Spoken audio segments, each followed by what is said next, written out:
Hello everyone, in today's video I'm going to show you how to fix keyboard disappeared in Realme 15 Pro. So let's start the video. First of all, open settings.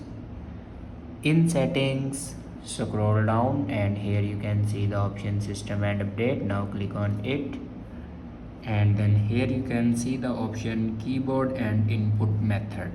Now click on keyboard and input method and then click on current keyboard. Now here you can set your default keyboard. After that, go back and click on backup and reset and click on reset phone. Now here you can see the option reset all settings. Now click on it and then click on reset. After reset all the settings, then go back to your home screen and restart your device. For restart your device, press and hold power button and swipe up to restart your device. After doing these steps, your problem will be fixed.